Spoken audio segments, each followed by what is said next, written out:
자, 안녕하십니까. 최강주 전문가입니다. 새해 복 많이 받으시고요. 2019년 가볍게 정리를 하고 2020년 증시를 예측해보는 한번 시간을 가져볼게요. 나중에 또 자세한 좀 디테일한 얘기를 좀 해드리겠지만 일단 장 출발 전에 여러분들 참고하시라고 좀 빨리 한번 녹화를 좀 진행을 하고 있습니다.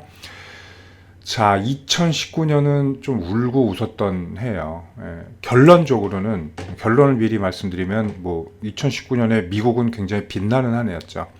자, 연봉으로 이렇게 보셔도 자, 1년에 이게 이제 일봉처럼 캔들 시가 종가를 나타난 연봉이야. 그러니까 즉 1월 1일의 시가 미국은 31일이 휴장이 아니니까 31일에 종가까지 나타난 연봉이에요.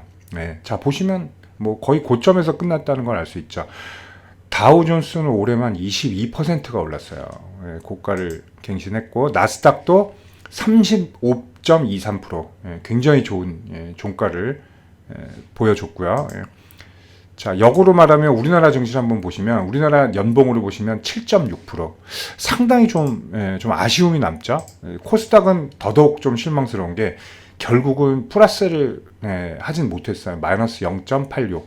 막판에 크게 올라줬음에도 불구하고 12월 말 3일 동안 3거일 동안 굉장히 피치를 올렸죠. 그럼에도 이렇게 보시면 아실 수 있죠. 여기가 고가예요. 좀 실망스러운 모습을 좀 보였습니다. 자, 일본, 대만도 비교적 좋은 흐름에서 마무리를 했고요. 우리나라랑 중국이 조금 아쉬운데 우리나라가 좀 더 아쉬운 건 어쩔 수 없는 결과라고 볼 수가 있어요. 자, 2019년은 결국은 무역 전쟁으로 시작해서 무역 협상으로 끝난 한 해였죠. 미국과 중국이 경제적으로 양강으로 굉장히 크게 대립하면서 증시에서도 굉장히 힘든 시간을 보냈어요. 그리고 통화 정책에서도 미국이 상당히 힘을 썼죠. 결국은 저금리 시대로 다시 터닝을 했어요. 작년에는 금리 인상을 좀 했었죠. 올해는 금리 인하로 다시 터닝하면서 증시에는 유동성의 풍부한 공급의 원인이 되었다, 이렇게 좀 볼 수가 있겠죠. 트럼프 대통령이 사실 기업인 출신이라 그런 것도 물론 있지만 사실 주가에 굉장히 관심이 많아요. 그건 당연한 거예요. 어느 대통령이든 자기 나라 주가가 수준에 따라서 평가받는 거는 잘 알고 있기 때문이죠. 우리나라 코스피 3천을 갔다 그러면 3천을 찍은 대통령은 역사에 남을 수밖에 없는 그런 현실이고, 미국도 마찬가지죠. 트럼프는 결국은 3년 동안 결국 신고가를 계속 올린 그런 대통령으로 자리 잡고 역사는 기록하게 된다는 것입니다. 자, 우리나라도 금리 인하를 따라가면서 결국 우리나라도 저금리로 유동성을 좀 넣긴 했으나 여러 가지 문제가 있었죠. 특히 중국 차이나 A주 MSCI에서 차이나 A주 배당이 증가하면서 포션이 그러면서 우리나라에서 유동성을 좀 빼가기도 했어요. 많이 들어보셨죠? 리밸런싱 한다 이러면서 좀 수급이 빠져나가기도 하고 굉장히 좀 위기를 겪었고, 또 작년 3월에는 북한과 대화를 시작하면서 좋은 흐름을 가져갈까 했는데 올해는 힘들었죠. 북한과도 대화가 없었고, 북한이 결국 우리를 좀 배신하면서 우리랑 얘기하지 않겠다, 미국이랑 직접 하겠다고 하면서 남북 관계도 좀 소원해진 건 사실이에요. 자, 그리고 2019년의 또 특징은 뭐냐면 각국마다 GDP들이 연초 GDP랑 맞은 나라는 결국 없었다. 전부 다 하향하고 있었다는 거. 그리고 2020에 또 예상을 해보면 저성장은 이제 어쩔 수가 없어요. 그죠? 모두 다 저성장 추세로 갈 거고, 특히 중국이 올해 6.0이 붕괴돼, 아직 4쿼터가 나오지 않았으니까 붕괴될 수도 물론 있어요. 근데 6.0이나 5.9나 0.1 차이라도 좀 의미는 사실 다 남다르다는 거죠. 2020년은 중국도 6%대가 이제 깨지고 5% 시대가 열릴 가능성이 높고요. 특히 우리나라가 2.8인가로 제가 기억하는데 2.8로 시작을 했죠. 2019년은 이제 작년이죠. 이제 1월 2일이니까 작년엔 그랬는데 결국은 올해 2.0이 안 나올 수도 있어요. 그만큼 우리나라도 저성장이다. 이유는 간단하죠. 물론 저성장 시대가 올 수밖에 없어요. 계속 고성장을 해왔고 GDP 상승도 계속 갈 수는 없다는 거죠. 사이클이 있기 때문에. 우리나라는 뭐 작년에 반도체 수출이 좀 떨어지면서 수출에서 많이 손해를 본 건 사실이고, 그 원인은 뭐 무역 전쟁이다라고 말할 수밖에 없다는 현실이죠. 자, 어쨌든 2020도 저성장 속에서 증시는 꾸려갈 거예요. 그리고 내년에 기대되는 것들이 뭐가 있냐면, 사실 이른바 2019년은 우리나라는 상당히 좀 피해를 봤죠. 이렇게 좀 월봉으로 이번에 한번 체크를, 너무 크죠. 월봉 좀 줄여서 이렇게 보시면 우리나라는 좀 굉장히 저조했어요. 뭐 나스닥 월봉은 이거잖아요. 그죠? 여기까지 뚫고 올라온 거고, 우리나라는 좀 저조했기 때문에 세계 증시와 키 맞추기는 뭐 진행되는 건 뭐 자명은 합니다. 자명은 하고, 특히 코스닥은 문제가 뭐였던 게, 코스피는 단 하나였죠. 뭐냐면 삼성전자에서 시작해서 삼성전자로 끝났어요. 결국은. 자, 그 얘기는 삼성전자가 모든 걸 다 주도했다는 거예요. 당연히 자, 연봉으로 체크해 보면 삼성전자는, 자, 아까 우리나라 증시는 아까 6점 몇 프로 올랐었죠. 자, 삼성전자 연봉으로 보면 종가 44%예요. 삼성전자가 결국은 끌고 갔다. 어쩔 수 없이. 그렇죠? 이거밖에 대안이 없으니까. 그러나 우리나라 증시는 삼성전자만 또 아니었다면 좀 더 힘들 가능성도 높았죠. 그나마 코스피는 상승을 했고 윗꼬리 라인까지 근처까지 가서 다행이긴 한데, 코스닥은 매우 실망스럽다. 자, 코스피는 삼성전자 마찬가지예요. 내년에도 삼성전자로 또 끌고 가야 될 수밖에 없어요. 삼성전자, 하이닉스, 삼성전자, 우선주 이 3인방을 합하면 우리나라 25%가 넘기 때문이죠. 4분의 1이 가장 끌고 가는 좋은 방법이며 유일한 대안이다 라고 밖에 볼 수가 없어요.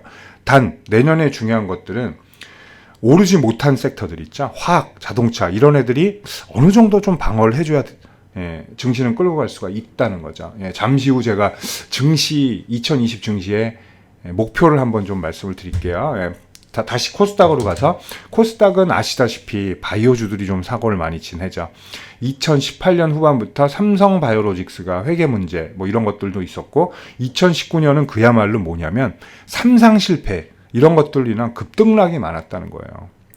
뭐 예를 들면 헬릭스미스 뭐 이런 것들도 보시면 상당히 큰 포지션 자에 있음에도 불구하고 막 하한가 3방 2방, 그렇죠? 뭐 신라젠 얘도 뭐 탑 10에도 들었었던 종목인데, 얘도 뭐 임상 실패하면서 하한가 3방, 그렇죠? 그리고 뭐 HLB는 정말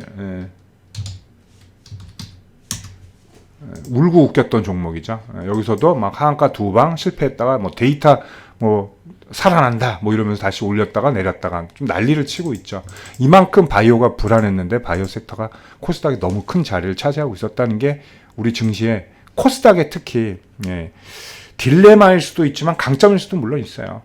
왜냐하면 그만큼 또 올리기도 쉬운 장이에요. 바이오기 때문에 눈 감고 올릴 수가 있다는 거죠. 자, 마찬가지로 내년에도 마찬가지긴 한데, 자, 요약해서 적어드렸듯이 내년에 기대하는 것들은 뭐냐면 소부장이에요. 반도체, 바이오는 갈 수밖에 없다. 여기 아까 말씀드렸지만 코스피를 끌고 가는 반도체, 삼성전자, SK 하이닉스, 삼성전자, 우선주, 그리고 어쩔 수 없이 규모가 커버려져서 코스닥을 커버리지밖에 할 수밖에 없는 바이오주들, 그리고 이제 다음 섹터는 소부장인 거죠. 소재, 부품, 장비 뭐 이런 업체들이 좀 힘을 내줘야 되지 않을까. 제가 연말에 LED, OLED에 대해서 좀 찍었는데 마찬가지예요. OLED 부품, OLED 장비 다 포함이 되죠. 소재는 작년에 일본 수출 규제 때 또 심각하게 깨달은 거죠. 저도 많이 공부를 하면서도 몰랐던 부분이 너무 많았었어요. 일본 수출 규제 때문에. 그만큼 반도체 어떤 부품과 화학 제품, 그러니까 공정을 위한 화학 제품들 중에 그렇게 일본 의존도가 높았다. 이런 거를 제가 정말 절실하게 다시 깨달은 한 해가 됐었습니다. 작년이. 자, 그러면서 많이 각성을 했고, 소부장 관련주들 뭐 상승률도 좋았지만 다시 한번 이 기업들의 가치를 알게 되는 그런 좋은 계기가 됐어요.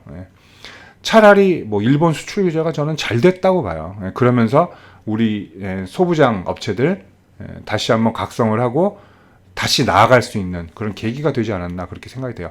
그게 올해도 증시에 좀 반영이 될 가능성이 높고 그럴 시그널들이 좀 들어오고 있다는 거죠.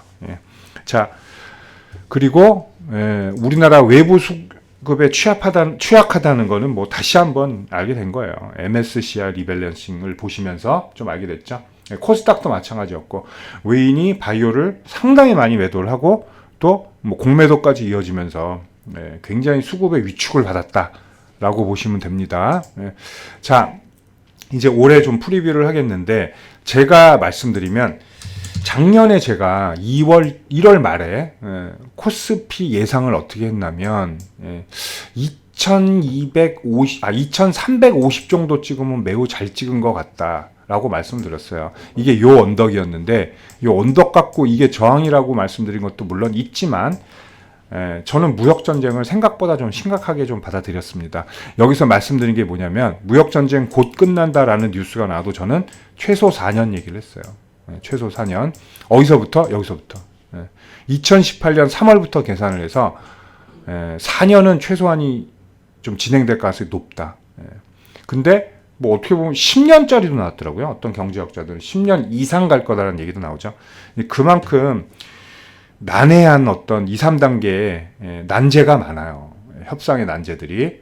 올해도 그거에 따라서 울고 웃을 확률이 높은데 일단 15일 날 서명하고 1월, 2월은 좀 좋은 분위기로 넘어갈 가능성이 높죠. 그리고 중국에서 막바로 2단계 협상이 진행이 됩니다. 자, 그러면서 또 이제 시작되는 게 뭐냐면 조정의 빌미는 역시 올해도 무역 협상, 무역 전쟁. 이게 전부일 가능성이 높아요. 요걸 좀 체크를 하셔야 돼요, 제대로. 자, 그리고 코스닥은 뭐 당연히 뭐 무역 전쟁, 무역 협상도 문제가 되겠지만 코스닥은 또 바이오의 울고 웃을 확률이 또 거의 높죠. 거의 90%라고 보시면 돼요. 소재 부품 장비 뭐 제가 아무리 강조를 해도 결국 사이즈는 다 바이오에 맞춰져 있다는 거. 증시의 사이즈와 캐파는 다 바이오에 좀 맞춰져 있기 때문에 바이오가 가져야만 코스닥도 따라갈 수밖에 없다는 겁니다. 자, 이제 좀 예상 목표 수치를 좀 말씀드릴게요. 자, 저는 한 2,400, 500 요 정도를 보는데 코스피는 2,000 고점이 오히려 초반에 나올 가능성이 있어요. 올해는 연봉으로 보시면 윗꼬리가 별로 없었는데 후반에 좀 커버리지를 해줬죠. 초반에 올랐다가 훅 내렸다 후반에 커버리지를 해줬는데 올해는 이렇게 될 가능성도 있어요. 좀 초반에 좀 강세를 하다가 눌렸다가 반등을 주지만 연말에 다시 안 좋을 확률도 있어요. 연말에 다시. 왜냐하면 이번에 2, 3단계 무역전쟁 제가 볼 땐 2단계도 올해 안에 될 가능성이 있나? 거의 의문점을 좀 가지고 싶고요. 그리고 올해 사고 요소 중에 하나가 뭐냐면 트럼프 후반에 트럼프 재선이 걸려 있어요. 제 개인적인 의견으로는 제가 뭐 트럼프를 좋다 싫다 그건 없어요. 저는 개인 의견. 저는 정치적 성립은 국내 국외 다 중립입니다. 오해하지 마시고요. 트럼프가 재선이 되는 게 증시에선 더 좋아요. 그럴 확률이 매우 높아요. 왜 그런 게 있잖아요. 승마를 예를 들면 뭐 말을 제가 뭐 승마 하는 걸 본 적은 없는데 뭐지? 그 말이 물론 좋아야 되지만 기수도 중요하죠. 그렇죠? 근데 기수가 바뀌면 그 말이 못 달릴 확률이 높다 그래요. 뭔 차이가 있냐? 어차피 말이 잘 달린데. 뭐 기수의 컨트롤 능력이 상당히 필요하다 그러더라고요. 그것처럼 굳이 잘 달리고 있는 말 기수를 바꿀 필요가 있을까요? 그죠? 똑같아요. 증시는 그렇게 예상을 하죠. 신고가를 만든 트럼프가 교체된다면 정책이 바뀔 것이고 결국 뭐냐면 최적화돼 있는 증시의 흐름이 그러니까 톱니가 이가 나갈 확률이 높다 이렇게 간주할 수가 있단 말이에요. 그렇죠? 정책적 변화를 가져갈 게 분명하기 때문에 그렇기 때문에 증시에서는 그렇게 좋게 받아들이지 않는다. 그렇기 때문에 트럼프가 재선에 뭐 무혈 입성하진 않을 거예요. 상당히 또 위협을 받고 별의별 일이 다 있고 또 많은 스캔들이 터질 가능성이 높죠. 그렇기 때문에 10월, 11월은 상당히 좀 불안할 확률이 높아요. 재선이 11월입니다. 정확히 기억 안 나는데 11월 20 며칠인가로 알고 있어요. 미국 대선이. 이런 것들. 그리고 4월에는 또 총선에, 우리나라 총선이 있죠. 4월에 뭐, 지금 뭐, 보수 쪽도 뭐 연합 막 이러면서 문제가 많고, 현재 정권을 잡고 있는 여당도 뭐 조국 사태 등등 해서 여러 가지 좀 스캔들이 있죠. 이러면서 좀 표를 갉아먹고 있고, 이런 것들 분수령이 좀 될 거고요. 4월, 11월이. 그리고 역시나 이걸 더 커버리지하는 제일 큰 거는 역시 무역 전쟁이다. 무역 협상이 2단계도 분명히 난리가 날 거예요. 뭐 또 시진핑은 내 친구 이랬다가 중국하고는 말이 필요 없다. 뭐 관세 뭐 이런 얘기 나올 가능성이 매우 높아요. 이 때문에 2020년도 편안한 장이다라고 할 확률은 없어요. 자신 있게 말하지만 없습니다. 그러나 초반은 좋을 확률이 높다는 거. 그렇게 좀 인식을 하시면 되고, 코스닥은 말씀드렸지만 바이오 3장 실패가 또 나올 것들이 좀 있어요. 하지만 또 반대로 기대되는 것들도 있죠. 이런 것들에 또 희비가 엿갈릴 확률이 높고요. 그리고 역시나 올해도 느끼시겠지만 이렇게 우리나라 왜 이렇게 수급이 흔들리지? 라는 걸 다시 한번 느낄 확률도 매우 높다는 거예요. 자, 일단 이렇게 계열을 잡아드리고요. 천천히 또 증시의 예측에 대한 것들은 자세히 아마 제가 인더스트리별로 한번 나누어서 한번 올려드릴 지금 계획입니다. 뭐 바이오 편, 뭐 예를 들면 뭐 OLED 편, 뭐 반도체 편 이렇게 해서 나눠서 좀 2020 증시에 대한 얘기를 좀 말씀을 드릴게요. 자, 이제 1시간 정도 있으면 개장이 되는데 2020년도 여러분들 좋은 증시에서 좋은 기억만 남으실 수 있도록 기원하겠습니다. 자, 방심은 금물이고요. 증시에서 주식은 방심은 금물, 그리고 노력하는 만큼 얻을 확률이 높아요. 공부 게을리하지 마시고 올해도 좋은 성과 있도록 본인의 노력도 아끼지 말으셔야 합니다. 자, 올해도 여러분들 저 최광주하고 저 최광주를 믿고 또 함께 손잡고 나아가는 그런 하루가 1년이 되시기를 저도 바라고 있습니다. 자, 저와 함께 하실 분들은 밑에 이렇게 보시면 자, 이게 댓글에 이렇게 돼 있죠. 무료 카톡방 클릭하셔서 올해도 저와 함께, 저 최광주와 함께 하시는 한 해가 되도록 바라보겠습니다. 자, 2020년도 화이팅입니다. 감사합니다.